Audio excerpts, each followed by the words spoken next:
शुभारंभ के अवसर पर आयोजित इस समारोह में मुख्य अतिथि के रूप में उपस्थित भारत गणराज्य के मुख्य न्यायाधिपति, भारत के मुख्य न्यायाधीश माननीय डॉक्टर न्यायमूर्ति डी.वाई. चंद्रचूड़ जी, doctor Rajendra Prasad national law university के विजिटर जस्टिस मनोज मिश्रा जी,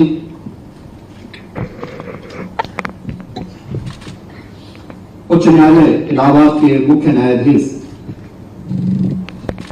माननीय न्यायमूर्ति वरुण बंसाली जी,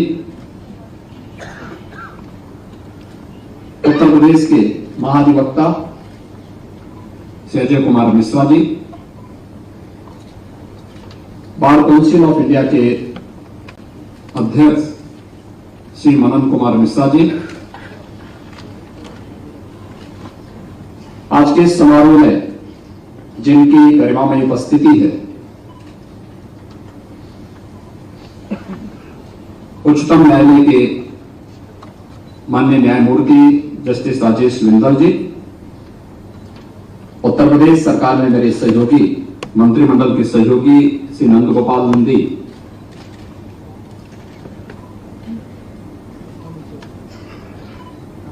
समारोह में विशेष रूप से उपस्थित मुंबई हाईकोर्ट के मुख्य न्यायाधीश जस्टिस डी.के. उपाध्याय जी, छत्तीसगढ़ उच्च न्यायालय के मुख्य न्यायाधीश जस्टिस रमेश सिन्हा जी,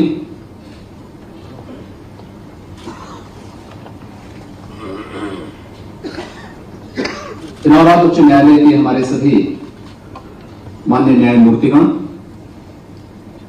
इस क्षेत्र के विशेषज्ञगण, कुलपति doctor Rajendra Prasad national law university professor Usha Tandon ji और सभी उपस्थित महानुभाव, प्रयागराज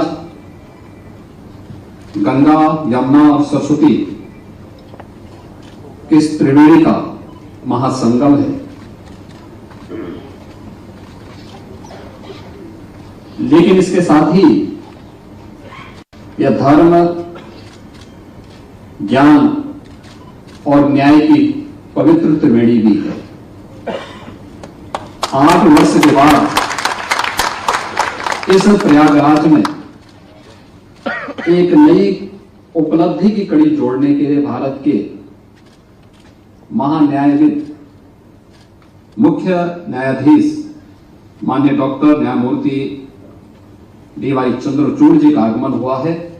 मैं राज्य सरकार की ओर से, उत्तर प्रदेश वासियों की ओर से उनका हृदय से स्वागत करता हूं, अभिनंदन करता हूं।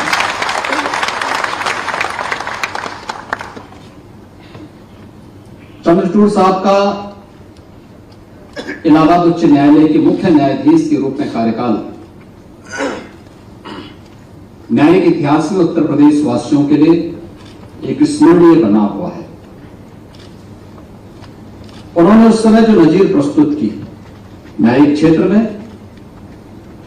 वो आज भी न केवल न्यायिक क्षेत्र से जुड़े हुए लोगों के लिए बल्कि एक कॉमन मैन के मन में भी एक नया विश्वास पैदा करता है।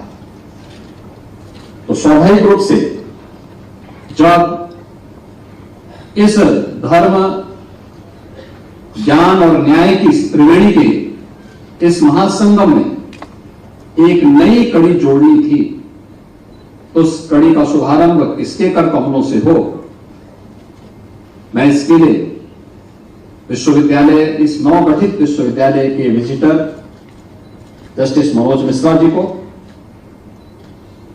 विश्वविद्यालय के चांसलर और अपने इलाहाबाद उच्च न्यायालय के मुख्य न्यायाधीश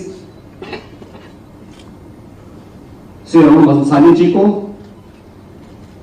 जस्टिस मनोज कुमार गुप्ता जी को, यहां के सभी अपने माननीय न्यायमूर्तियों को हृदय से धन्यवाद दूंगा कि उन्होंने भारत के मुख्य न्यायाधीश जस्टिस चंद्रचूड़ साहब को इस समारोह में मुख्य अतिथि के रूप में आज आमंत्रित किया है। यह अवसर हमारे लिए महत्वपूर्ण इसलिए भी है, भारत गणतंत्र अपने अमृत महोत्सव वर्ष में प्रवेश किया है। याद करिए 26 जनवरी 1950 को भारत ने अपना संविधान लागू किया था और इन 74 वर्षों में भारत के संविधान ने भारत को उत्तर से दक्षिण, पूरब से पश्चिम एकता के सूत्र में बांधने के लिए एक नई प्रेरणा दी। दुनिया को लोकतांत्रिक तरीके से आगे बढ़ने के लिए एक नई प्रेरणा दी है। और जब भारत गणतंत्र अपने अमृत महोत्सव वर्ष में प्रवेश कर रहा हो, उन स्थितियों को स्मरणीय बनाने के लिए एक नई शुरुआत न्याय की इस नगरी में आज प्रारंभ होने जा रहा है। आप जब संविधान की डिबेट को देखते होंगे, बहुत लंबी चौड़ी चर्चा हुई थी जब भारत के संविधान की डिबेट चल रही थी प्रस्तावना को लेकर के। उस समय बाबा साहब डॉक्टर भीमराव अंबेडकर जी ने एक बात कही थी कि हमारी चुनौती संविधान के विस्तार को लेकर के और अंत को लेकर के नहीं है,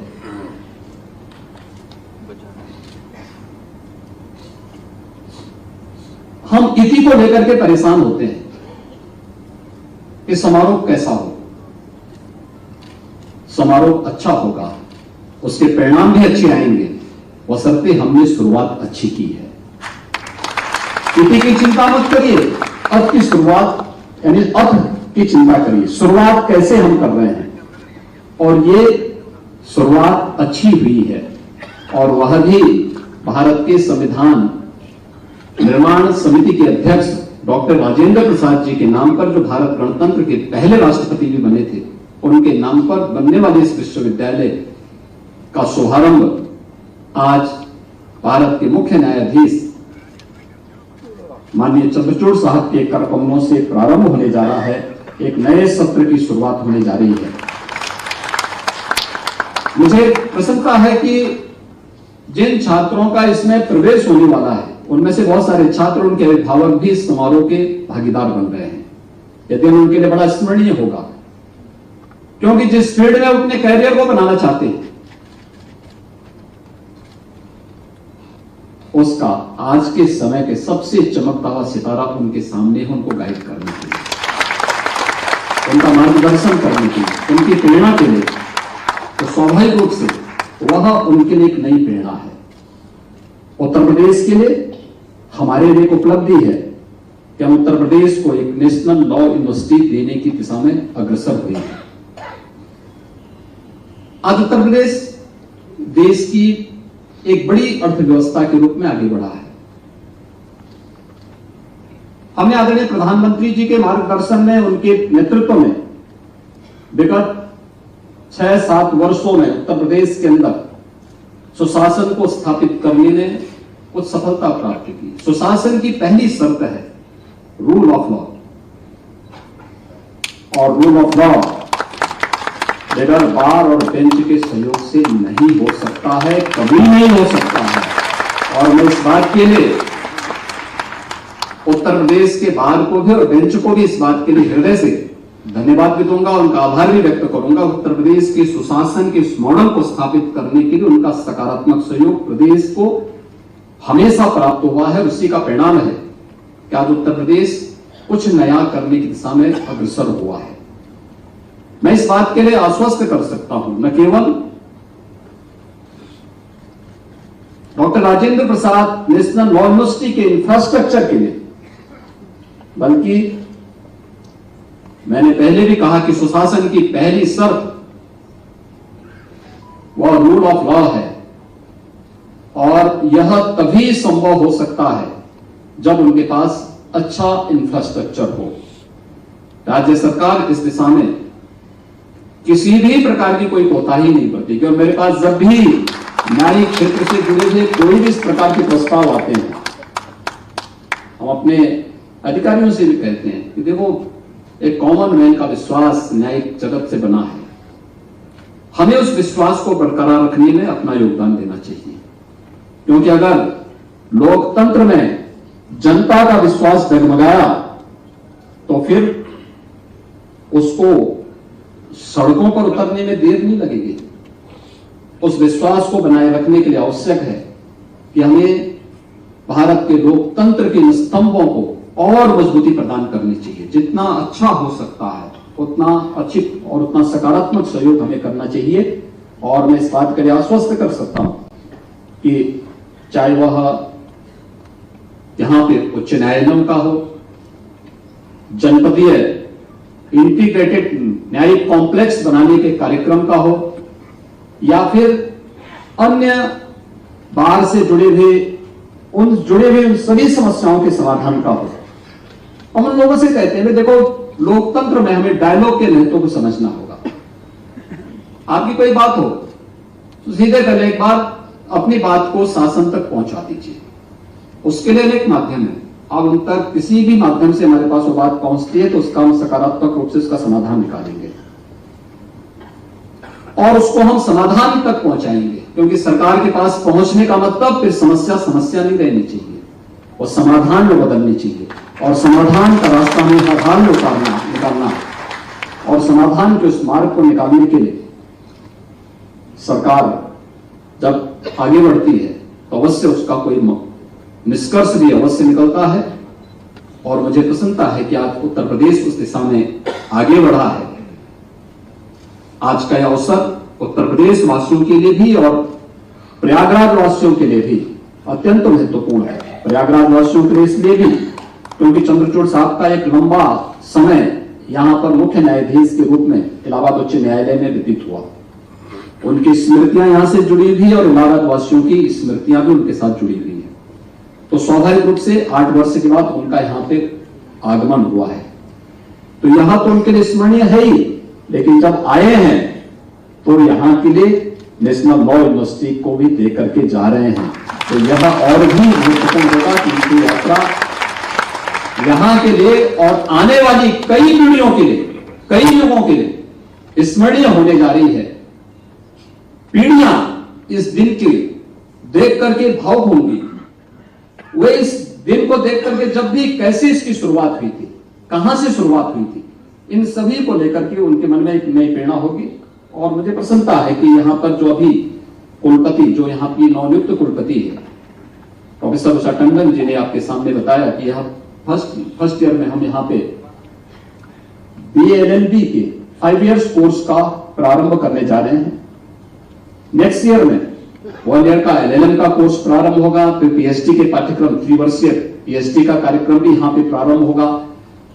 और इस दौरान अच्छा होगा यहां की फैकल्टी। अभी संसद में 3 नए एक्ट बने हैं। युवा अधिवक्ताओं के प्रशिक्षण का विशेष कार्यक्रम यहां पर प्रारंभ हो। राज्य सरकार इसको पूरा सपोर्ट करेगी और मुझे लगता है इस दायित्व को भी इस लॉ यूनिवर्सिटी को अपने ऊपर लेना चाहिए कि वे यहाँ के प्रदेश भर के अधिवक्ताओं को, हर जनपद से युवा अधिवक्ताओं को बुलाएं। क्योंकि आज अधिवक्ताओं के लिए सरकार ने अपने स्तर पर बहुत कुछ करने का प्रयास किया है और आगे भी हमारा बार काउंसिल के शिव कुमार गौड़ हैं और भी यहाँ के उनके पदाधिकारी मौजूद हैं। ये लोग अपनी बात को समय समय पर रखते आए हैं और मैं इस बात को उनको आश्वस्त करता हूं कि न केवल प्रशिक्षण के लिए बल्कि उनकी अन्य सुविधाओं के लिए भी सरकार पूरी तरीके से उनके साथ रह करके उनको हर प्रकार का सपोर्ट करेगी, सहयोग करेगी। मैं एक बार फिर से doctor Rajendra Prasad national law university के आज शुभारंभ के अवसर पर आप सबको हृदय से बधाई देता हूं, अपनी शुभकामनाएं देता हूं। धन्यवाद। जय हिंद।